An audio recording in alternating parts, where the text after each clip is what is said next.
ముందు ఈ ఫోటో చూడండి. 2011 వరల్డ్ కప్ గెలిచిన తర్వాత విరాట్ హ్యాపీనెస్ పీక్స్ లో ఉండాలి. విరాట్ కన్నీ కొత్త ఎక్స్పీరియన్సెస్ ఇండియన్ టీమ్ తో. కొంచెం indiscipline but life was good, cricket was good. కానీ ఇక నోటీస్ చేయాల్సిన విషయం ఏంటంటే విరాట్ అప్పుడు అగ్నెస్ట్ టీమ్స్ కి పెద్ద ఛాలెంజ్ అయితే కాదు. He is just normal batsmen from India. కానీ కొంచెం ముందుకొచ్చి ఈ ఫోటో చూడండి. 2014 లో ఇండియన్ టీం ఆస్ట్రేలియా టూర్ కి వెళ్తుంది. అప్పుడు ఫస్ట్ టైం ఇండియన్ టీమ్ కి క్యాప్టెన్సీ చేశాడు కోహ్లీ. ఇక్కడ టైం మారిపోయింది. ఇప్పుడు Virat is not just batsmen, opponents కి థ్రెట్ గా మారడం స్టార్ట్ అయ్యాడు. ఇన్ఫాక్ట్ ఓన్లీ కోహ్లీ వికెట్ కోసం మాత్రమే వెయిట్ చేసేవారు అపోనెంట్స్. ఈ టెస్ట్ సిరీస్ లో విరాట్ 4 సెంచరీస్ చేశాడు. Yes, 4 centuries. ఇలా వరల్డ్ క్రికెట్ కి ఇండికేషన్ ఇచ్చాడు, I'm going to rule the world cricket అని. ఒక టైంలో చబ్బీ అండ్ లవ్వింగ్ క్రికెటర్ నుంచి serious, focused and super human athletic గా మారిన ట్రాన్స్ఫర్మేషన్ జర్నీ మనం ఈ వీడియోలో చూడబోతున్నాం.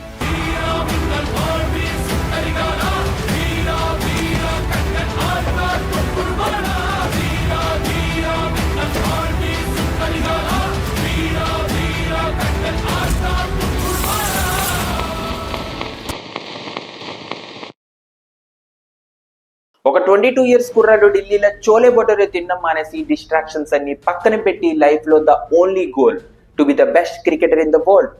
2011 వరల్డ్ కప్ గెలిచిన తర్వాత ధోని అనుకున్నాడు నెక్స్ట్ వరల్డ్ కప్ రాకముందు ఇండియన్ టీమ్ లో యంగ్ టాలెంట్ రైజ్ చేయడం చాలా ఇంపార్టెంట్ అని. ఇది మైండ్ లో ఉంచి విరాట్ ని వెస్టిండీస్ సిరీస్ లో టెస్ట్ డెబ్యూ ఛాన్స్ ఇచ్చారు. 20th జూన్ 2011 కి వెస్టిండీస్ అగైన్స్ట్ లో టెస్ట్ డెబ్యూ చేశాడు కోహ్లీ.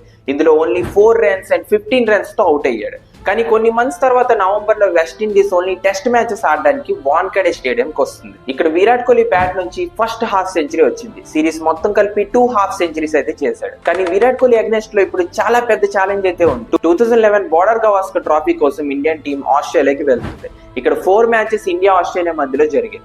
విరాట్ కి ఇది ఫస్ట్ ఆస్ట్రేలియన్ టూర్. అప్పుడు విరాట్ కి కొంచెం కూడా ఐడియా లేదు నెక్స్ట్ 4 days లో తనతో ఏం జరగబోతుంది అని, ఇంకా వరల్డ్ మ్యాగజైన్ లో హెడ్లైన్స్ అవుతాడు అని. నేను ఎందుకు ఇలా అంటున్నా అంటే ఈ టూర్ లో ఇండియన్ టీం సీనియర్ ప్లేయర్స్ మొత్తం వెళ్లారు. కానీ అన్ని న్యూస్ ఆర్టికల్స్ లో, అన్ని న్యూస్ హెడ్లైన్స్ లో, ప్రతి డిస్కషన్ లో ఒక ప్లేయర్ కోసం Virat Kohli. Series first game ఆడుతున్నప్పుడు విరాట్ కి క్లియర్ గా అర్థమైంది ఆస్ట్రేలియన్ స్టేడియం లో మ్యాచ్ చూడడానికి వచ్చినప్పుడు వాళ్ళు నార్మల్ ఆడియన్స్ లాగా బిహేవ్ చేయరు. ఆస్ట్రేలియన్ ఆడియన్స్ క్రౌడ్ చాలా ఎక్స్ప్రెసివ్ గా ఉంటారు. చీర్స్ నార్మల్లీ అన్ని కంట్రీస్ ఆడియన్స్ చేస్తారు. కానీ ఆస్ట్రేలియన్ క్రౌడ్ నుంచి విరాట్ కి వస్తున్నాయి దెంగులు, ఒకటి తర్వాత ఒకటి. వరస్ట్ లాంగ్వేజెస్ తో అబ్యూస్ చేశారు. ఆయన బ్యాటింగ్ మీద ఫోకస్ ఉంచి డిస్ట్రాక్షన్స్ అన్ని ఇగ్నోర్ చేశాడు. ఫస్ట్ మ్యాచ్ లో విరాట్ 11-0 రన్స్ తో అవుట్ అవడంతో ఆస్ట్రేలియన్స్ లిమిట్ దాటిపోయి అబ్యూస్ చేయడం స్టార్ట్ చేశారు. వాళ్ళతో పాటు ఆస్ట్రేలియన్ టీం కూడా కోహ్లీకి కాన్స్టెంట్ గా సెలెక్ట్ చేయడం విరాట్ కి అన్సెటల్ గా కనిపించింది. ఆస్ట్రేలియా ఎప్పటిలాగే నాట్ స్లో ఫ్రెండ్లీ సర్జింగ్, గంభీర్, సెహవాగ్, సచిన్ ఎక్స్పీరియన్స్ చేశారు. కానీ యంగ్స్టర్ కోహ్లీకి ఇది చాలా కొత్త. కోహ్లీ ఫ్రస్ట్రేషన్ ఇంకా కోపం తన ఫేస్ లో క్లియర్ గా కనిపించింది. ఆస్ట్రేలియా ఫస్ట్ మ్యాచ్ గెలిచింది. తర్వాత సెకండ్ మ్యాచ్ అయింది సిడ్నీ క్రికెట్ గ్రౌండ్ లో. ఇక్కడ కోహ్లీ 23 రన్స్ చేసి అవుట్ అయ్యాడు.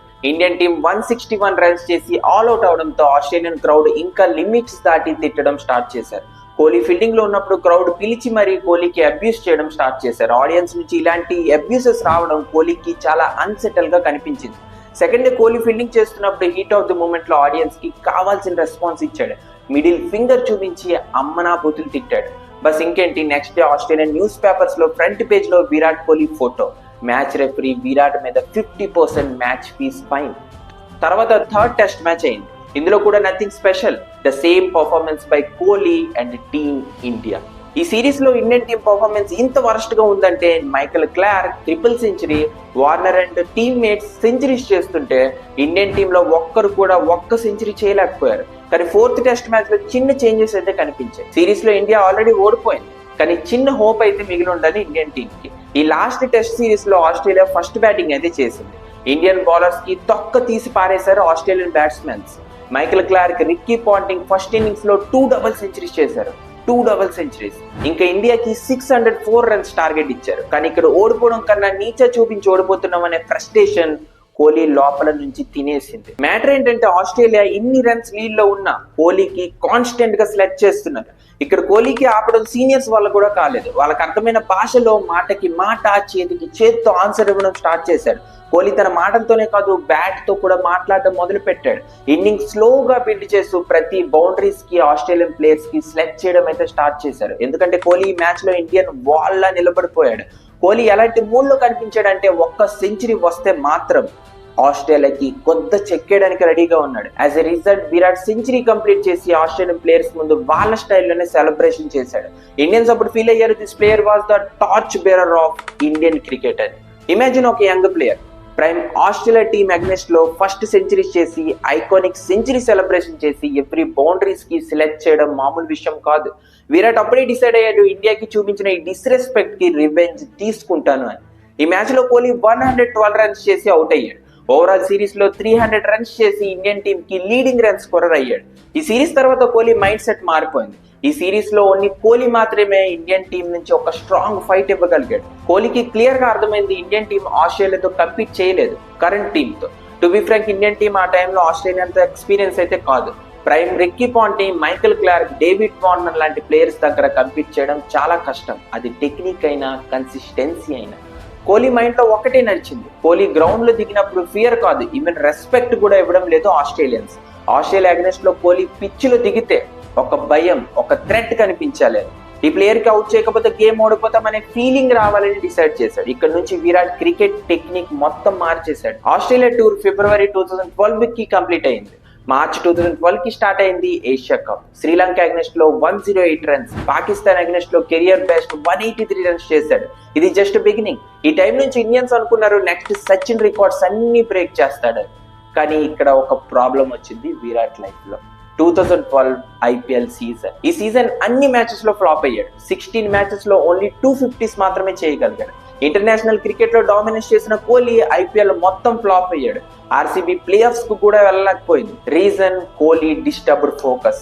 లాస్ట్ 5 to 6 months లో కోహ్లీ ఇండియా మొత్తం ఫేమస్ క్రికెటర్ గా మారిపోయాడు.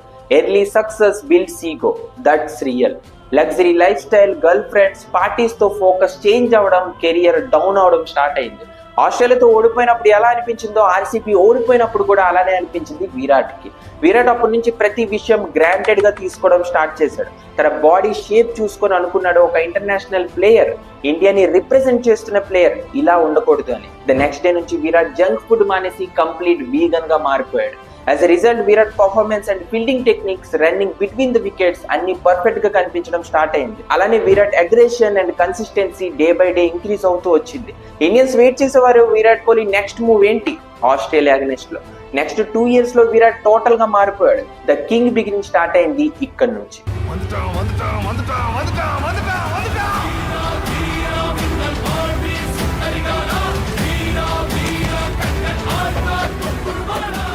2014 అయ్యేసరికి Virat Kohli 5 test centuries, 10 centuries in ODIs.